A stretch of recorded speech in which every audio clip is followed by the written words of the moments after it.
Olá, vamos ao comentário de hoje. Manifestações de protestos pelo país trazem o carimbo da legitimidade. As manifestações que ganharam as ruas de dezenas de cidades brasileiras neste final de semana, em protesto contra a ausência de um ritmo planejado e acelerado no processo de vacinação e o número de mortos pela Covid, que ultrapassou a casa dos 500 mil, pode ser um fator decisivo para consolidar a rejeição ao governo. O fato é bem semelhante às manifestações de 8 anos atrás, quando milhares de brasileiros foram às ruas protestar contra o governo Dilma Rousseff e originou o hoje popular panelaço. Dilma não perdeu a eleição no ano seguinte, mas o que se prenuncia agora é bem diferente e pode comprometer o projeto de reeleição do presidente Jair Bolsonaro. A diferença dos protestos do junho de 2013 para esse do junho de 2021 é que, no governo da época, a presidente Dilma Rousseff se preocupava com as vozes das ruas, embora as manifestações tivessem motivação de grupos de direitas que saíram do armário para mudar o panorama político da época, que culminou com a deposição da presidente, enquanto nessas de 2021 Jair Bolsonaro vê esses protestos com indiferença, sem se preocupar que eles podem ter consequências políticas e eleitorais danosas à sua imagem e ao seu governo. Há que se perceber que, como em 2013, as manifestações começaram tímidas, como as que ocorreram nos meses de abril e maio deste ano. Mas na medida em que o problema da pandemia se agrava e o presidente continua a agir com desdém para o número de mortes pela Covid, as pessoas começam a se convencer que ele não merece uma segunda chance como presidente. Em nenhum momento da crise sanitária, por exemplo, Jair Bolsonaro foi a um hospital visitar pacientes vítimas do vírus ou se solidarizou com as mortes. Pelo contrário, considerou a pandemia uma gripezinha e que as mortes eram uma coisa normal.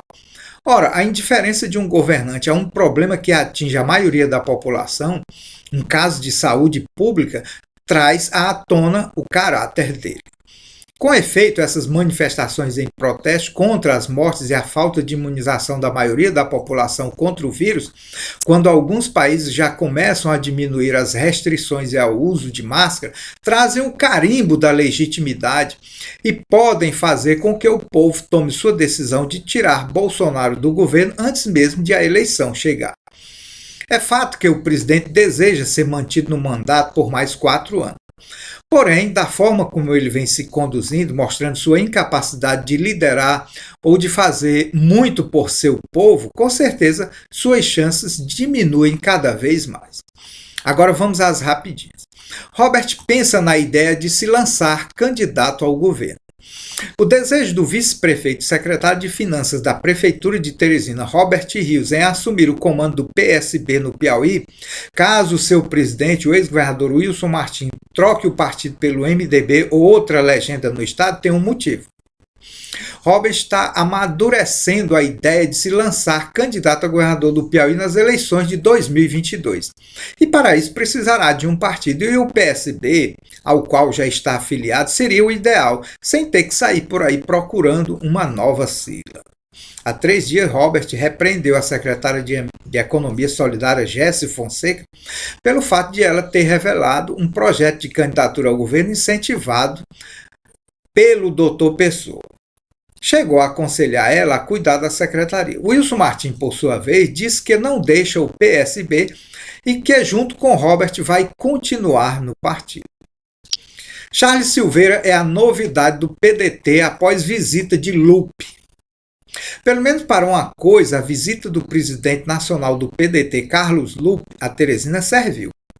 Depois de cobrar da direção estadual uma candidatura própria ao governo do estado, a fim de que o candidato do partido a presidente Ciro Gomes tenha um palanque aqui, eis que a seção regional apresentou uma novidade. O nome do ex-secretário de Governo e de Saúde da Prefeitura na gestão Firmino Filho, o professor Charles Silveira. Silveira ainda não é filiado ao PDT, mas confirmou que vai se filiar para lançar o seu nome. Ciro Gomes até tem muitos eleitores no Piauí. Resta saber se a disposição desses eleitores de votar no Cirão da Massa é a mesma para entregar o voto a Charles Silveira.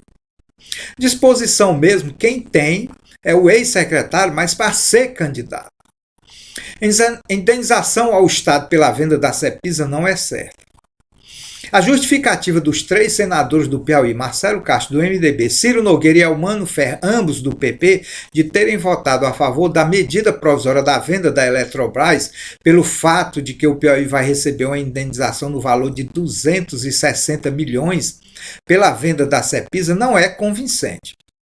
Mesmo que a emenda de Marcelo Castro tenha sido aprovada, o projeto vai voltar para a Câmara por ter sido alterado o texto aprovado pelos deputados.